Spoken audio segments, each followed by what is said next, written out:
Assalamualaikum warahmatullahi wabarakatuh. Alhamdulillahilazi hadana lihaza wa ma kunna linahtadiya laula an hadanallah. Asyhadu alla ilaha illallah wa asyhadu anna Muhammadan abduhu wa rasuluh la nabiyya ba'da amma ba'du. Pertama dan yang paling utama sekali, marilah kita ucapkan puji berserta syukur kita atas kehadirat Allah Subhanahu wa taala, yang mana berkat rahmat dan limpahan karunia-Nya kita bisa melaksanakan kegiatan dan diberikan kesehatan untuk melaksanakan kegiatan kita. Salawat beriringan salam tak lupa-lupanya kita kirimkan kepada arwah Nabi besar kita, yakni Nabi besar Muhammad sallallahu alaihi wasallam, dengan mengucapkan Allahumma sholli ala Sayyidina Muhammad wa ala ahli Sayyidina Muhammad. Hai semua, perkenalkan nama saya Rahmatul Husni dengan NIM 22002046 dari jurusan Administrasi Pendidikan. Baiklah, di sini saya akan menjelaskan mengenai Public Relation dengan mata kuliah Manajemen Humas yang diampu oleh Bapak Dr. Hanif Al-Qadri, SPD, MPD. Semoga beliau dalam keadaan sehat walafiat. Amin, amin ya robbal alamin.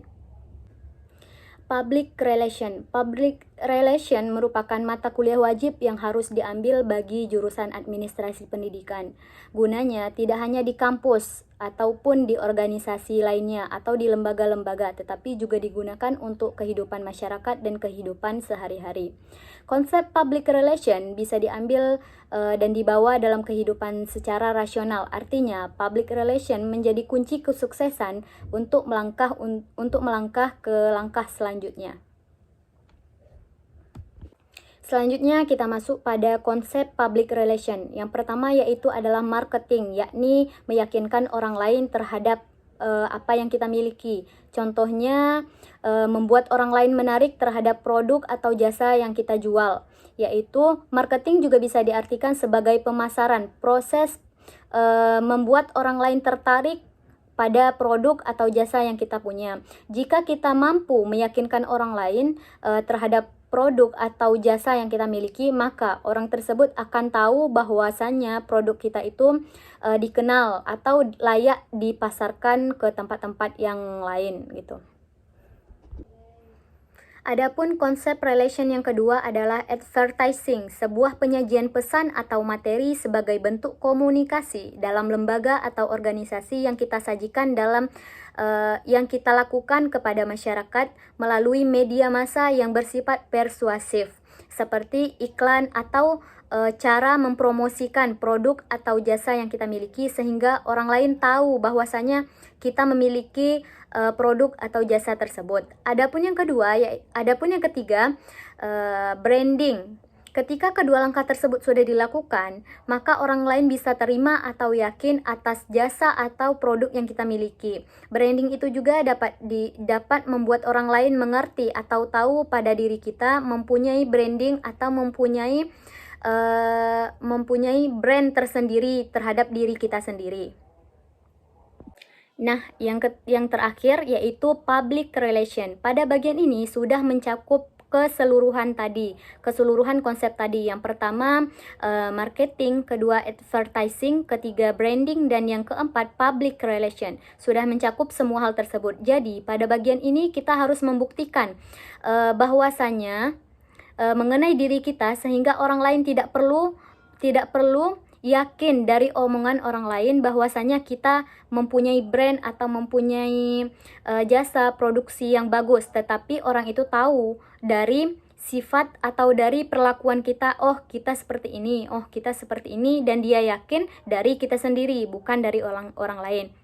Jadi public relation ini untuk membuktikan bahwasanya produk yang kita punya atau jasa yang kita punya bagus, sehingga orang percaya bukan karena iklan atau karena promosian lain, tetapi dari kita yang membuktikan bahwasanya public relation itu ada pada diri kita sendiri.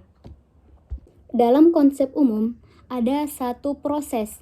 Modal dari deskripsi proses melakukan public relation yang pertama adalah research, yaitu menemukan data yang akurat, menemukan data-data yang nyata. Yang kedua ada action, data dibawa untuk melakukan perubahan. Jadi data yang kita temukan pada riset tersebut kita bawa dan kita cari kita lakukan perubahan. Dan yang ketiga adalah communication, mengkomunikasikan data dan perubahan yang terjadi.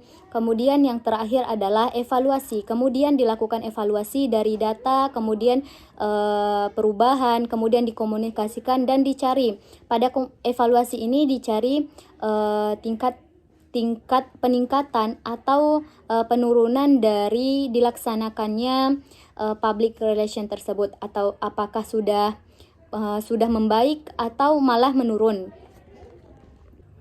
Nah, kesimpulannya, public relation merupakan skill yang harus kita miliki pada diri kita sendiri untuk kita bisa melangkah ke langkah yang lebih lanjut.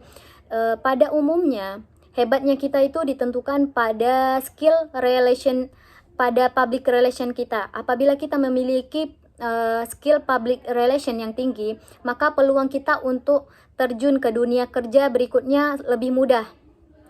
Di luar sana banyak orang yang tidak diterima pekerjaan karena bermasalah pada bagian public relation ini. Jadi oleh karena itu kita harus mempelajari, mencari tahu bagaimana cara mengembangkan public relation ini.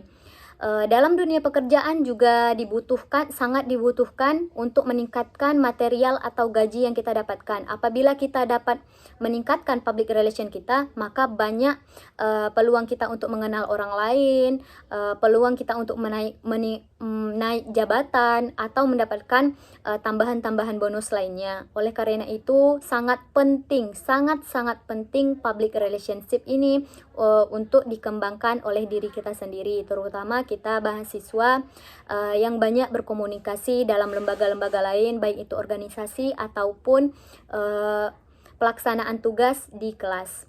Mungkin hanya sekian yang dapat saya sampaikan. Semoga ilmu yang kita pelajari dapat bermanfaat untuk kita dan dapat kita terapkan dalam kehidupan kita sehari-hari dan dapat berguna bagi orang lain.